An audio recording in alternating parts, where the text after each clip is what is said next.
कमरे से आते खुल खुल की आवाज ने मानो सीना चीर के ही रख दिया था उसका। खांस खांस के कम्मो अम्मा सालू को बुला रहे थे। करमजली जरा आके मेरे बर्तन तो उठा ले। आज ये नई बात नहीं थी कि सालू को करमजली के नाम से पुकारा जा रहा था। उस नाम को सुनते सुनते वो अपना नाम शालिनी भूल चुकी थी, जिसे उसके माँ बाप ने प्यार से दिया था। जैसा नाम था वैसा ही उसका व्यवहार था। चुपचाप रहना, शालीनता से अपनी जिम्मेदारी निभाना। कहने को सालू बहू थी, पर नौकरानी से ज्यादा इज्जत नहीं थी उसकी इस घर में। 7 बरस पहले सालू इस घर में कम्मो की बहू बन के आई थी। सालू कम्मो की एकमात्र बहू थी। सालू की एक बेटी लक्ष्मी भी थी। कम्मो ने रघु को 4 पुत्रियों की जन्म के बाद पाया था। काफी मन्नतों के बाद रघु पैदा हुआ। बड़ी बहनों का चहेता था रघु, और तो और कम्मो ने भी उसे सिर चढ़ा रखा था। सो पढ़ाई पे कोई ज्यादा ध्यान नहीं था। राजसी ठाट बाट अभी कम्मो के छूटे नहीं थे। राजा महाराजाओं के समय में कम्मो के पति कुंवर राज राजमहल के राजपुरोहित हुआ करते थे। राजाओं का जमाना अब लद चुका था। कम्मो जब ब्याह के आई तब ठीक ठाक हालत थे। खान पान रहन सहन काफी नवाबों वाला था। धीरे धीरे सब खत्म हुआ, नाम के ठाट रह गए।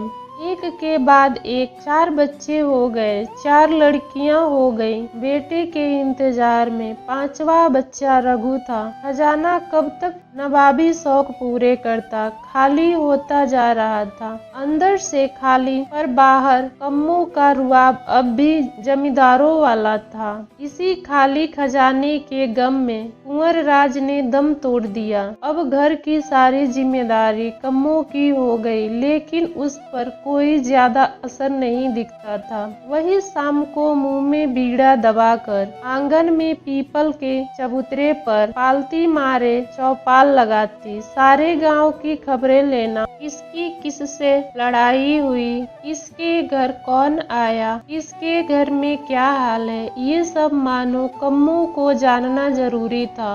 रो के पूछती और हंस के गाने वालों में से थी वो। अपने फटे का पता नहीं, पर दूसरों के फटे में जरूर टांग अड़ाने में आनंद आता था। माँ को देख बेटियां भी इसी तरह की हरकतें करती। बातों बातों में फंसा कर कम्मो ने अपनी 4 बेटियां किसी न किसी के पल्ले बांध दी। बाहरी चमक देखकर लोग मूर्ख बन जाते और कम्मो की बातों में आ जाते और रिश्ता जोड़ लेती थी। आज रघु ने कहा डॉक्टर लाता हूँ। नहीं, सालू ने कहा, और रघु को बाहों में जकड़ लिया। बस इसी बीच एक लंबी सांस खींचकर सालू ने सिर लुढ़का दिया और हमेशा के लिए शांत हो गई। रघु की आंखों में सन्नाटा और खामोशी थी। वो अब भी कुछ बोल ना पाया। सदा की तरह रघु में जैसे मानो काटो तो खून नहीं, वो सन्न रह गया। आंखों से कुछ दिख नहीं रहा था। आंसुओं की धारा रघु के कपोलों से टपक रही थी। वो भागकर माँ के कमरे में गया और माँ से बोला, सालू नहीं रही। माँ से जो उत्तर मिला उससे रघु अचंभित रह गया। सदा की तरह कर्कश आवाज में बोली, कोई बात नहीं और अच्छी आ जाएगी, सब्र रख। बस इस नागिन को भी निकाल दे, जिस दिन से आई है जीना हराम कर रखा है। वो रघु ने जहर का घूंट पिया और उल्टे पांव अपनी सालू के पास आ गया। उम्मीद नहीं थी कि इतनी बेरहम भी माँ होती है। आज रघु को सालू की सहनशीलता पर फक्र हो रहा था। कितने उल्लादों के बीच वो जी रही थी।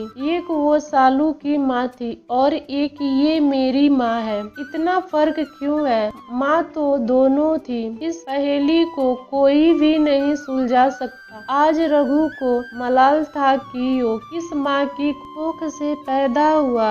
बिल्कुल भी मोह नहीं, जिसने दिन रात केवल इस घर को दिया। उसके प्रति इतना निठुर पत्थर दिल भी किसी गैर की मौत पर अफसोस तो करता है। पर ये क्या? उसने सोचा, वाकई सालू सही कह गई कि कम्मू के 5 मीटर आंचल में किसी के लिए भी छांव नहीं थी और सालू ने अपनी माँ के आंचल में सभी को समेट रखा। सबको समेटते समेटते आज वो खुद ही सिमट गए। भारी कदमों से रघु सालू की विदाई करने लगा। रघु ने सालू की माँ की वो संस्कारी साड़ी निकाल कर सालू को ओढ़ा के ही अंतिम विदाई का निर्णय लिया और फिर लक्ष्मी को लेकर बिना सोचे समझे कभी खत्म न होने वाले सफर पर निकल गया, जहां ऐसे बेरहम लोगों का साया भी उसकी लक्ष्मी पर न पड़े।